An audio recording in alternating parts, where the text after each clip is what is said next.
प्रतिकार करण्यासाठी लोकशाही मार्ग सुद्धा आहेत। तुम्ही थेट बॉम्बस्फोटाचं समर्थन करताय, तुम्हाला ही भीती नाही का वाटत की अशा प्रकारे बॉम्बस्फोटाचं तुम्ही समर्थन केलं तर तुम्हालाही तुरुंगवास घडू शकतो?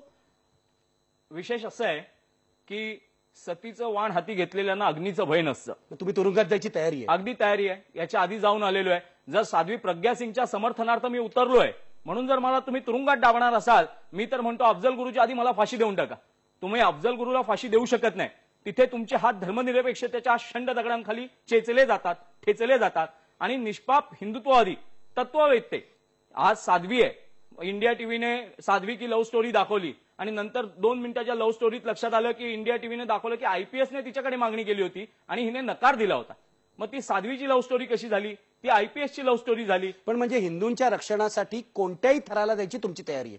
हो, मी तर छत्रपती शिवाजी महाराजांचा पूजक आहे। स्वातंत्र्यवीर सावरकर आणि आंबेडकर ही माझी दैवत आहेत दोन। त्याच्यामुळे घटनेचं रक्षण करण्यासाठी एक समाज मारला जात असेल तर स्वाभाविक प्रतिक्रिया होणार। हिंसा करायलाही तुमची तयारी आहे? हिंसा आपोआपच होणार। तयारी म्हणजे काय, हिंसा आपोआपच होते।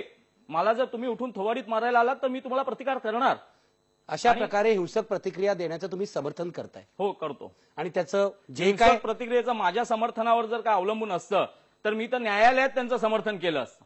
अगदी धनंजय देसाईंनी खळबळजनक इथे विधान केलेलं आहे। त्यांनी साध्वी प्रज्ञा सिंगचं तर समर्थन केलंच आहे, पण हिंदुत्वाच्या रक्षणासाठी काहीही करण्याची, हिंसक प्रतिक्रिया देण्याची, तुरुंगवास भोगण्याची सुद्धा त्यांची तयारी आहे। हिंदू राष्ट्र सेना कुठच्या थराला जाऊ शकते हे आपण या चर्चेतून अनुभवतो।